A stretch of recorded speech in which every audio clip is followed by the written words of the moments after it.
We're back at 8:13. You might think you've seen everything there is to see of Marilyn Monroe, but thanks to a love-struck teenager who spent an afternoon, actually a lot of time with her a half-century ago, just a couple of blocks away, we've got some new footage never seen in this country until now. I wanna be loved by you. Marilyn wanted to be loved, and loved she was. An American icon even now. Isn't it delicious? The year was 1955. Marilyn came to New York and studied at the famed Actors Studio.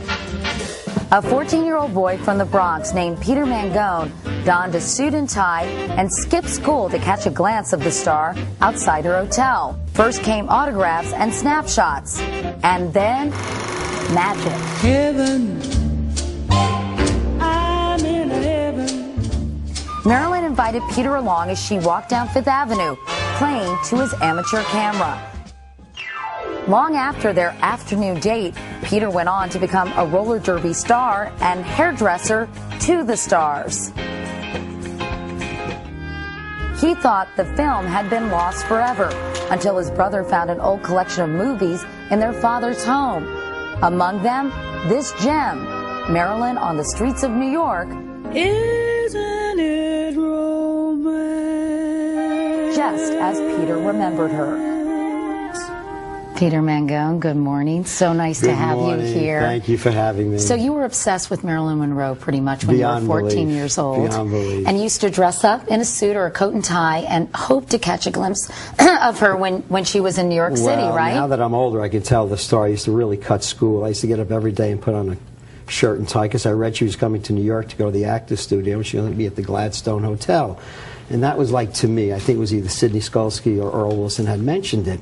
And I used to get up every morning, dress up, go on the train, cut school, and wait for hours. Some day I'd never see her. Some days I'd get a glimpse of her. Then I finally stood across from the hotel one day, and I saw her. The next day I went in front of the hotel with a piece of paper, and she signed it. And she said, "You were here yesterday."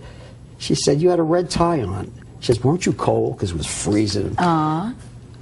She noticed, she cared, you know. She befriended me over the months and weeks that I've seen her. I mean, absolutely magical.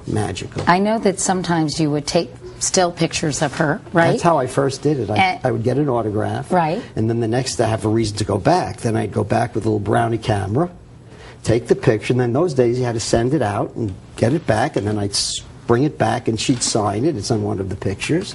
And that was another time I saw her. Then I'd see her with Joe DiMaggio, who used to come by all the time.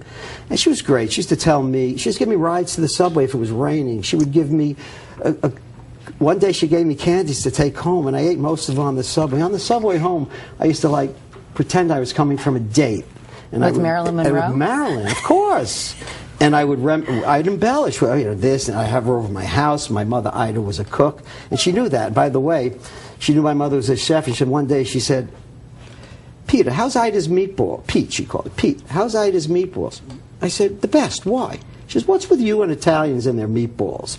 Every time I'm out with Joe, they talk more about meatballs than baseballs. It is so cute that you guys really became friends, and one day you had an 8mm camera with you. I snuck my brother's graduation gift out of the house, and I took it downtown. It was 1951. It was a wind-up Revere, and I'm walking backwards. Let's look at this tape as you're telling. Go ahead, you keep talking. Yeah, she comes out of the hotel, and you'll see she comes over to me and tells me she's going to go shopping and to come, and if you see the footage from the beginning, and that's it, and I spend the whole day. And the whole day she played with me like that. She obviously was working the camera in a serious way. They say, people that have filmed her, which I don't know, said no one captured her like the 14-year-old kid, because she wasn't threatened, she wasn't afraid. It wasn't going to be in the paper, so I got the real girl. She looks so carefree. Who are all those people around her? Giorgio is the gentleman that made the dress she's wearing. And on the other side is Milton Green, who had he was a partner in Marilyn Monroe Productions and has all of the fabulous film of Milton. What goes through your mind when you see that old film? First, when I thought I threw it out for 50 years, I walked down New York City. No, it was gone. To me, it was gone, burnt in the incinerator. And I said, how could I do that? And every place I went in the world, you see Marilyn here, you see Marilyn there. You can't get away from her. My brother called me one night, my brother Louis. And in fact, he worked here in the mailroom when this was taken. Yeah. So he says to me, Peter, guess what I found in Dad's house? What did you find, little watch? He said, no, I found Marilyn, and she never looked more beautiful. I said, what? I'm sleeping. I hung up. He called me back. I thought it was a dream, because in my mind, never to be seen again. So this is like, wow. What a treat. What a treat. Oh, yeah. I want to give you something. Really? Yes. This is the first print taken from the negative, and it was taken and done by Josh Green, who was Milton Green's son, who was in the movie. Right. And this is the first image taken, and this is for Katie. Oh, thank you so much, Peter. This is to Katie. One legend deserves another. Aw, you're sweet.